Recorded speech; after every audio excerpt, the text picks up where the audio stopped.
राष्ट्रपति जगदीप धनखड़ ने इस्तीफा दे दिया है। स्वास्थ्य कारणों का हवाला देते हुए इस्तीफा दिया है। बड़ी खबर इस वक्त आ रही है, बड़ी खबर यह आ रही है कि उपराष्ट्रपति जगदीप धनखड़ ने इस्तीफा दे दिया है। आज ही मानसून सेशन शुरू हुआ है और मानसून सेशन के पहले दिन जगदीप धनखड़ ने इस्तीफा सौंप दिया है। स्वास्थ्य कारणों का हवाला देते हुए इस्तीफा सौंपा है। ये जो इस वक्त आप लेटर देख रहे हैं, ये वही लेटर है, जगदीप धनखड़ द्वारा साइन किया हुआ लेटर। बड़ी खबर आ रही है, राष्ट्रपति को उन्होंने अपना इस्तीफा सौंप दिया है। राष्ट्रपति को इस्तीफा भेजा है, जिसकी कॉपी इस वक्त हम आपको दिखा रहे हैं। स्वास्थ्य कारणों का हवाला देते हुए उपराष्ट्रपति जगदीप धनखड़ ने इस्तीफा दिया है और आपको बता दें कि लोकसभा में, संसद में मानसून सेशन शुरू हुआ है, लोकसभा राज्यसभा में, और इस बीच बड़ी खबर आ रही है कि स्वास्थ्य कारणों का हवाला देते हुए वाइस प्रेसिडेंट ने इस्तीफा दे दिया है। इस वक्त की बहुत बड़ी खबर आपको बता रहे हैं, इस वक्त की बहुत बड़ी खबर आ रही है। जगदीप धनखड़ जो कि वाइस प्रेसिडेंट हैं, उन्होंने इस्तीफा दे दिया है।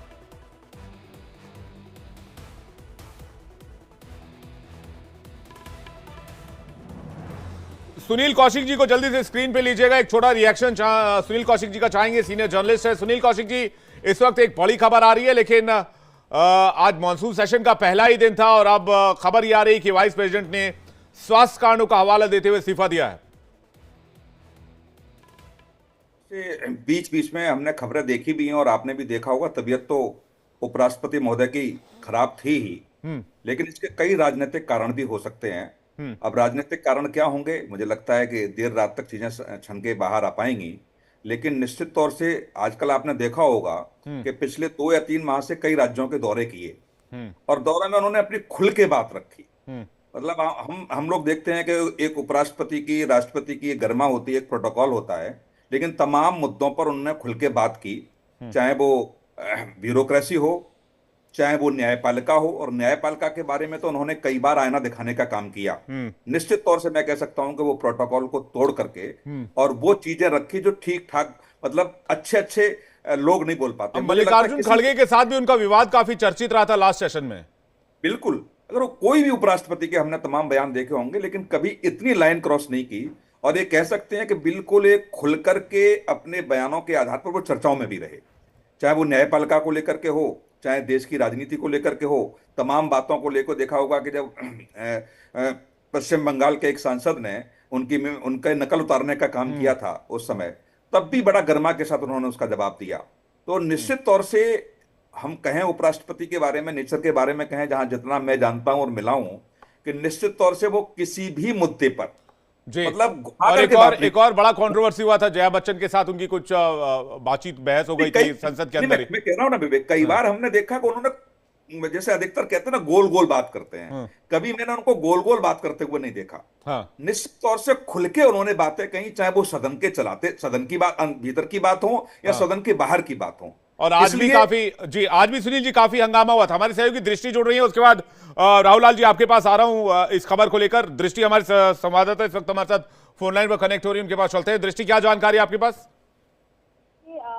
जगदीप धनखड़ ने इस्तीफा दे दिया है और स्वास्थ्य ठीक न होने की वजह से उन्होंने इस्तीफा दिया है और उन्होंने राष्ट्रपति को पत्र लिखकर के इस्तीफा दिया है। अभी तक यही वजह सामने आ रही है, लेकिन देखिए जिस तरीके से राजनीतिक कवायदें लगाई जा रही है कि आज सुबह से भी कई जगह इस तरह के विवाद उत्पन्न हुए थे, जहां उनके बीच में और विपक्ष के बीच में कई बातों को लेकर के मतभेद था। हालांकि ये बहुत ही अलग बात है कि उन्होंने एकदम से इस्तीफा दे दिया, लेकिन उन्होंने यही लिखा है कि स्वास्थ्य कारणों की वजह से उन्होंने इस्तीफा दिया है। जी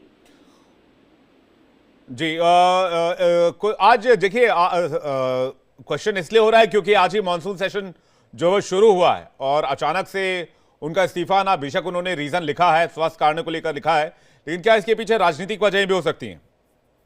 बिल्कुल, क्योंकि ये बहुत ही अनएक्सपेक्टेड था। 2027 तक उनका कार्यकाल था और अचानक से उनका इस्तीफा देना के पीछे राजनीतिक वजह मानी जा रही हैं। कई बार ये भी कहा जा रहा है कि देखिए जिस तरीके से वो सॉफ्ट हुआ करते थे, विपक्ष के संग उनको बोलने का मौका दिया करते थे। कई बार उन्होंने विपक्ष के लोगों का भी साथ दिया राज्यसभा में। तो लेकिन अचानक से उन्होंने जो इस्तीफा दिया, इसके पीछे शायद कुछ प्रेशर रहा हो पार्टी की तरफ से, ये अभी खुलकर सामने बात नहीं आई है। लेकिन उन्होंने फिलहाल जो इस्तीफा दिया है उसमें यही लिखा है कि स्वास्थ्य कारणों की वजह से वो इस्तीफा दे रहे हैं। जी ठीक है, हाँ बिल्कुल, अभी उन्होंने यही लिखा है कि स्वास्थ्य कारणों से इस्तीफा दे रहे हैं। जैसे कि सुनील कौशिक जी बता रहे थे कि इसके पीछे एक जो है वो कुछ राजनीतिक वजहें भी हो सकती हैं, लेकिन तब तक इस बात पर कयास नहीं लगाए जा सकते जब तक उनकी तरफ से कुछ नहीं कहा जाता। फिलहाल उन्होंने स्वास्थ्य कारणों को हवाला रखते हुए, देखते हुए ही ये इस्तीफा सौंपा है, राष्ट्रपति को रेजिग्नेशन लिखा है। एक कमेंट चाहेंगे जल्दी से राहुल लाल जी, आपको क्या लग रहा है? देखिए, उन्होंने स्वास्थ्य के कारणों से इस्तीफा दिया है, ये उनका वक्तव्य जरूर है, जो चिट्ठी में भी हम लोग देख रहे हैं, जो इस कारण बताया है। लेकिन जो टाइमिंग है, देखिए, जो राजनीति में जो अलग अलग कारण हो, टाइमिंग होता है, वो बड़ा महत्वपूर्ण होता है। मानसून सत्र के प्रथम दिन उन्होंने जो है कि इस्तीफा दिया, दिन भर उनकी एक्टिविटी भी रही है, वो कहीं से बीमार भी नहीं दिखे हैं वो। और तो वैसे स्थिति में मैं इसके तो स्वास्थ्य कारण तो नहीं मानता हूं, कहीं कहीं कोई राजनीतिक कारण ही रहा है। और वो देखिए, उनकी यात्रा अगर हम लोग पश्चिम बंगाल में राज्यपाल के रूप में चाहे उनकी भूमिका हो या फिर उपराष्ट्रपति के रूप में भूमिका हो, वो उनकी भूमिका आउट ऑफ द बॉक्स रही है। जो अभी कौशिक जी कह रहे थे, मैं सहमत हूं उस चीज से कि वो उस लाइन से बाहर रहे हैं वो हमेशा। यहाँ पे भी आप देखिए कि विपक्ष के साथ कई बार टकराहट की स्थितियां काफी ज्यादा आ जाती थी।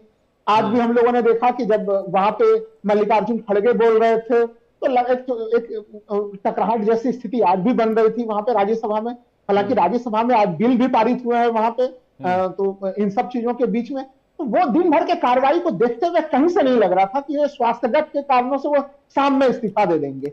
इसके पीछे देखिए, न्यायपालिका के साथ जो उनकी बयान रहे वो बड़े चर्चा में रहे वो बयान। और विशेषकर केशवानंद भारती केस 1973 स्वतंत्र भारत में सबसे बड़ा जो है कि वो संविधान पीठ रहा था, 13 सदस्यीय संविधान पीठ, और उसमें संविधान के आधारभूत ढांचे का सिद्धांत सुप्रीम कोर्ट ने दिया था, विवेक जी। और उसमें सुप्रीम कोर्ट ने कहा था कि संविधान के कुछ ऐसे आधारभूत ढांचे, बेसिक स्ट्रक्चर है जिसको संसद नहीं बदल सकती। तो उसको लेके वो बार बार बयान देते थे कि अब समय आ गया है कि वो केशवानंद भारती केस के निर्णय को सुप्रीम कोर्ट बदले।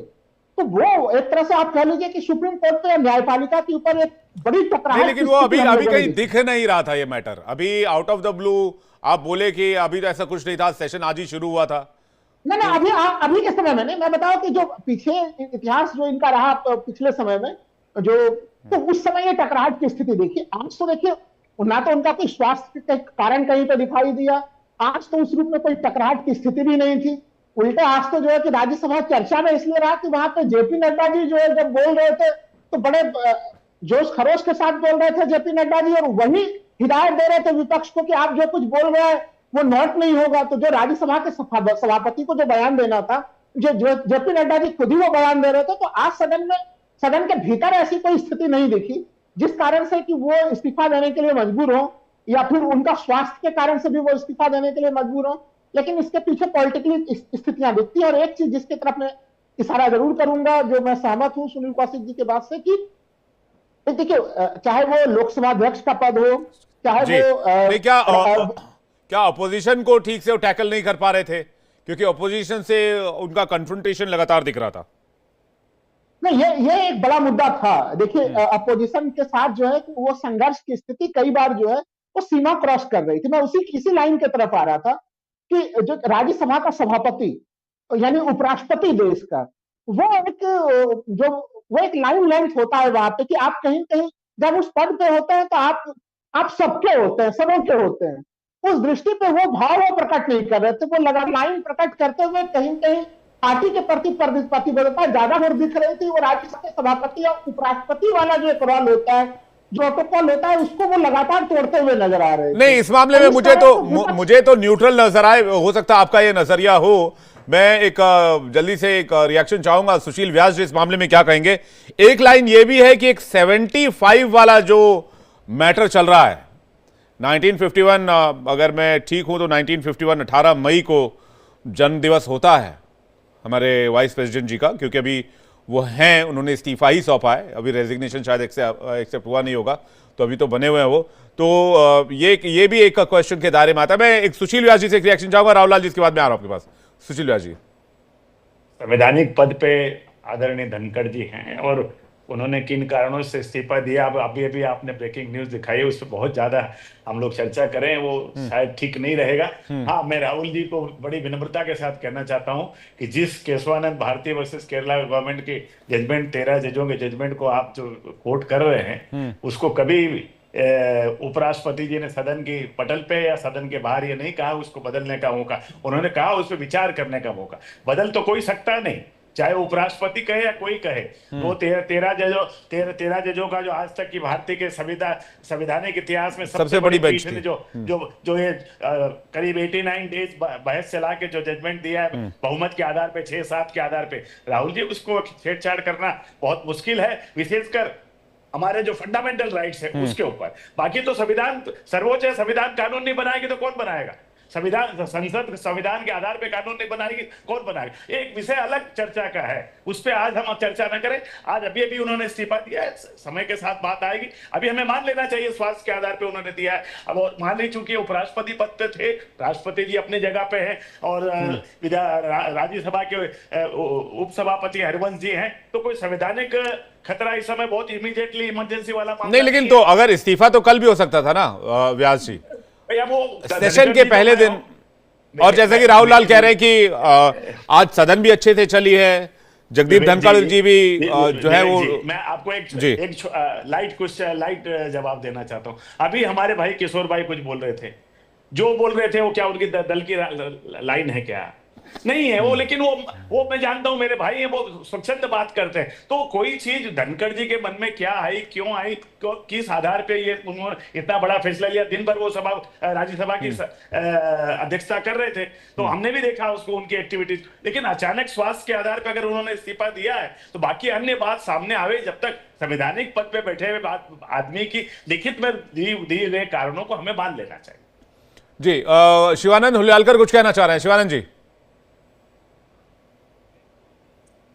तो टेलर है, पिक्चर भी बाकी है। इनके जो राज्यसभा में मेजोरिटी इंडिया गठबंधन का है। दूसरी बात, अभी देखिए 2 दिन के अंदर अमित शाह जी को रिजाइन देना पड़ेगा, उसके बाद ज्ञानेश कुमार भी रिजाइन देगा, ये लिख के लीजिए। और अमित शाह जी रिजाइन देगा ही, देना ही पड़ेगा पहलगाम के मुद्दे पे।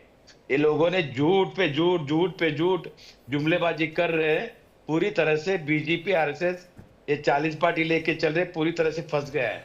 नहीं, जगदीप धनखड़ जी तो भाई स्पीकर तो बीजेपी के थे नहीं, वो तो पूरे वो सभी सांसदों के स्पीकर थे। राज्यसभा में मेजोरिटी इंडिया गठबंधन का विवेक जी राज्यसभा पे, और धनखड़ साहब का यहाँ एक बड़े पोस्ट पे बैठे हैं, उनके बारे में ज्यादा बात करना उचित नहीं रहेगा। हमारे पास सब कुछ डॉक्यूमेंट्स है, जब टाइम आएगा अलग डिबेट में हम बता देंगे। डॉक्यूमेंट हमारे साथ सबूत के साथ है। व्यास जी आपको कुछ कहना चाह रहे हैं? देखिए अभी तो रीजन उन्होंने हेल्थ का ही दिया है ना शिवानंद जी। नहीं, वो सब बहाना है, देना है तो पहले दे सकते थे, आज ही क्यों दिया? जी, व्यास जी कुछ कह रहे हैं आपको? व्यास जी पहली बात तो ये फैक्चुअल पोजीशन है। देखिए डॉक्टर साहब, मैं आप बोल रहे थे, मैं सुन रहा था, अब आप भी थोड़ा सुन लीजिए। हिंदुस्तान के ऐतिहासिक पार्टी के प्रवक्ता आप हैं, है ना? तो पहली बात तो राज्यसभा के सदन के अंदर वर्तमान में सरकार में जो दल है एनडीए, उसका बहुमत है, नंबर 1। नंबर 2, ये जो इंडिया गठबंधन की बात कर रहे हैं, तो मैं राजनीतिक शास्त्र का विद्यार्थी भी हूं, किसी पार्टी का प्रवक्ता होने के नाते केरला में, बंगाल में, पंजाब में मैं ढूंढ रहा हूं कि कहाँ इंडिया गठबंधन है। उड़ीसा में, तो जरा बता दें कि कहाँ इंडिया गठबंधन है, वहां है। और ठीक है, खैर थोड़ा सा व्यास जी थोड़ा सा पॉलिटिकल हो जाएगा। हमारे सहयोगी इस वक्त आशीष सिन्हा हमें ज्वाइन कर रहे हैं इस वक्त फोन लाइन पर, उनके पास चलते हैं। आशीष, क्या जानकारी है आपके पास? देखिए, जगदीप धनखड़ ने जो सियासी जानकारी है विवेक। पहला ये कि आज सभापति जो थे उस समय ऐसा कुछ नजर नहीं आ रहा था। दूसरी सबसे अहम बात कि 2027 तक उनका कार्यकाल था, अचानक उन्होंने इस्तीफा क्यों दिया? तीसरी अहम बात कि पहली बार भारतीय इतिहास में मेरी जानकारी में है कि सभापति ने जो है वो इस्तीफा दिया हो स्वास्थ्य कारणों की वजह से, तो ये पहली बार होगा। अंदर खाने क्या कुछ अहम बात, पिछले कुछ समय से अगर आपने ध्यान दिया होगा तो वो लगातार मुखर होकर जगदीप धनखड़ जो है वो अपनी बातों को रखते रहे हैं। पांचवी अहम बात अगर आप देखें तो खासकर न्यायपालिका को लेकर बहुत तीखे कटाक्ष जो है वो जगदीप धनखड़ के रहे हैं। छठी अहम बात, कई बार कुछ ऐसे बयान वो दे जाते थे जो पार्टी को भी नागवार गुजरता था, बीजेपी को भी नागवार गुजरता था। लेकिन सबसे अहम बात कि आज शाम को ही एक बैठक हुई थी बीजेपी की राज्यसभा। जी आशीष, एक सेकंड आपके पास वापस लौटेंगे। अतुल गर्ग, सांसद बीजेपी, इस वक्त हमारे साथ जुड़ रहे हैं। अतुल जी, स्वागत है आपका इंडिया डेली पर। पहला सवाल, बड़ी खबर आ रही है, वाइस प्रेसिडेंट ने इस्तीफा दे दिया है, स्वास्थ्य कारणों का हवाला दिया। आपको कोई जानकारी मिली है? नहीं, मेरे को जानकारी नहीं, आपसे पता पड़ा है। पर ये अगर ये सच है तो ये काफी धक्का लगा है मुझे इस खबर से। इतना शानदार व्यक्तित्व का मालिक, हंसमुख, लॉजिकल बात करने वाला, साहसी व्यक्ति, ठीक है, और पद की गरिमा को बना के रखते हुए भी हमेशा जमीन से जुड़ा रहने वाला व्यक्ति, व्यक्तिगत रूप से संपर्क करके रखने वाला व्यक्ति अगर इस्तीफा दे रहा है तो मेरे को समझ नहीं आ रहा। मुझे ये खबर सुनकर के बहुत धक्का पहुंचा है। लेकिन क्या विपक्ष के प्रेशर में थे जगदीप धनखड़ जी, या संसद को चलाने को लेकर कोई प्रेशर था? देखिए, मैं उनसे व्यक्तिगत रूप से एक दिन मिला जी, ठीक है, और मेरी करीब 40 मिनट बात हुई, और उनके टेलीविजन पे उनके वक्तव्य को देख करके लगता नहीं है कि वो आदमी किसी के दबाव में आएगा जी।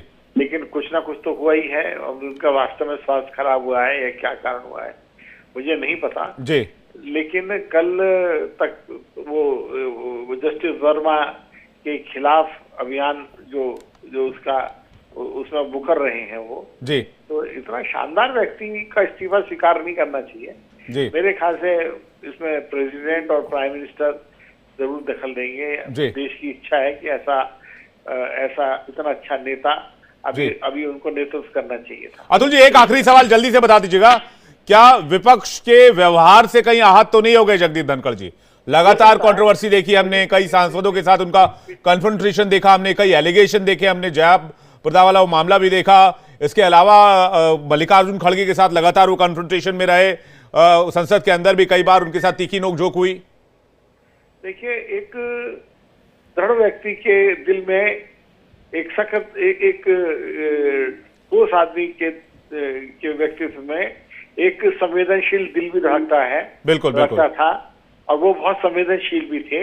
और जया बहादुरी के साथ भी जब बात हुई तो उन्होंने कहा भाई मैं बर्दाश्त नहीं करूंगा इस तरह की बातें। तो वो कहीं ना कहीं संवेदनशील भी थे। वो केवल पद की वजह से वो प्रतिष्ठित नहीं थे, पद को उन्होंने प्रतिष्ठित किया है, ठीक है। मुझे उम्मीद है कि कोई ना कोई रास्ता निकलेगा और वो अपना इस्तीफा वापस लेंगे। जी, आप ये अपनी अच्छी बात ये इन्फॉर्मेशन दी है कि हो सकता है अभी इसमें बातचीत की जानी है, शायद उनका रेजिग्नेशन एक्सेप्ट ना हो, लेकिन उन्होंने स्वास्थ्य कारणों का हवाला देते हुए रेजिग्नेशन जो दिया है वो इस वक्त लेटर भी सामने आ गया। अतुल जी, आपका बहुत शुक्रिया हमसे बातचीत करने के लिए। अतुल गर्ग बीजेपी के सांसद बता रहे हैं कि शानदार व्यक्तित्व के धनी और साथ ही साथ उतने ही मुखर, लेकिन अपने जो लगातार वो चाहे वो बयान कह लें या फिर जिस तरह से हमने देखा कि उनका कन्फ्रंटेशन रहा पार्लियामेंट के अंदर, वो भी एक रीजन कहीं ना कहीं हो सकता है। लेकिन अभी सब कुछ कयास है, सब कुछ अभी जो है वो अनुमान के तौर पर ही चल रहा है। राहुल लाल कुछ कहना चाह रहे हैं। राहुल लाल जी। विवेक जी, देखिए, कयास या अनुमान बिल्कुल हवा में नहीं लगता है। ये एक देखिए टाइमिंग को लेकर मैंने पहले कहा कि आज सदन का जो है कि मानसून सत्र का प्रथम दिन है और शाम में इस्तीफा दे रहे हैं। जो आपका सवाल था कि विपक्ष के साथ टकराहट, देखिए वो टकराहट कितनी बड़ी थी इसको समझना पड़ेगा विवेक जी। पिछले साल 2024 में हम लोगों ने देखा कि विपक्ष के लोगों ने अविश्वास प्रस्ताव लेके आए थे वहां पे, जिस अविश्वास प्रस्ताव पे विवेक जी 60 से ज्यादा विपक्षी सांसदों ने राज्यसभा में हस्ताक्षर भी किया था। तो वो मामला उसमें टला था। तो विपक्ष के साथ टकराहट जो है कि वो काफी ज्यादा रहा है वो।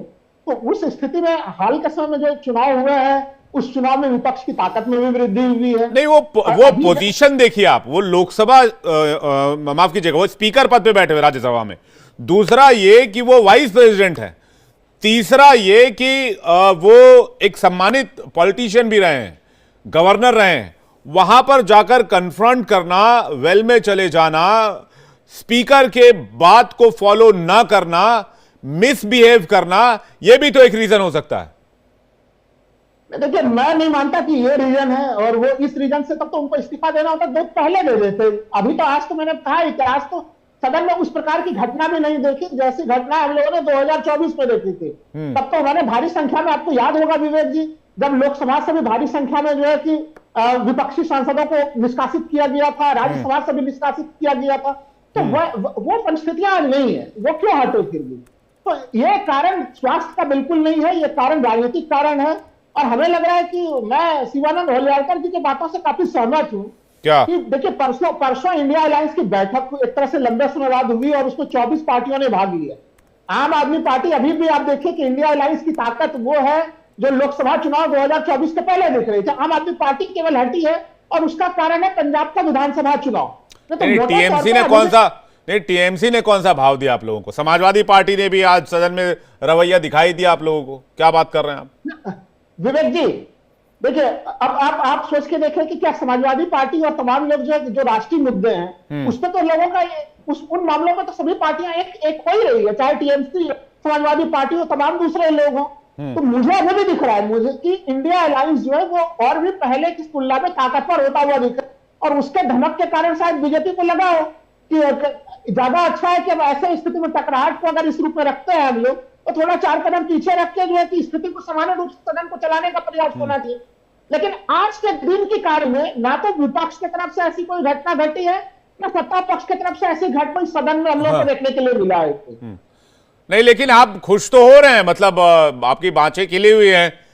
अभी एक्सेप्ट कहां हुआ है सर राहुल जी? अभी तो बीजेपी के सांसद कह गए कि अभी राष्ट्रपति इस पर फैसला लेंगे। हो सकता है कि अभी इस सेशन भर रुक जाए या फिर इस साल तक रुक जाए, फिर तो आपकी खुशी काफूर हो जाएगी। नहीं, देखिए, मेरी वो उपराष्ट्रपति थे, अपने पद पे थे, लोकतंत्र में उपराष्ट्रपति हैं अभी। क्या बात कर रहे हैं आप?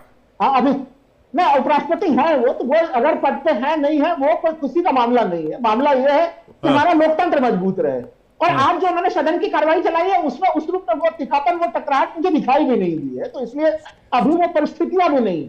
लेकिन क्या विपक्ष की ताकत को बढ़ते हुए देखते हुए बीजेपी की तरफ से उन्हें इस्तीफा देने के लिए कहा गया? चूंकि स्वास्थ्य का मामला नहीं है, हमें लग रहा है कि अभी चूंकि त्वरित तौर पर ये न्यूज आया है, लेकिन हम इस चीज की ज्यादा संभावना है कि बीजेपी ने ही उन्हें इस्तीफा देने के लिए कह दिया है। बीजेपी के इशारे पर ही संभवतः उन्होंने इस्तीफा दिया है। देखिए, बीजेपी में जो निर्णय होते हैं वो काफी केंद्रीकृत रूप से लिए जाते हैं निर्णय। अतुल गर्ग जी को पता नहीं होगा, लेकिन ये प्रधानमंत्री और अमित शाह के स्तर पर निर्णय लिया गया। ठीक है, इसी खबर पर और जानकारी के साथ वापस लौटेंगे शिवानंद जी और कौशिक जी और बाकी राहुल लाल जी और जितने भी मेहमान हैं सब हमारे साथ बने रहिए।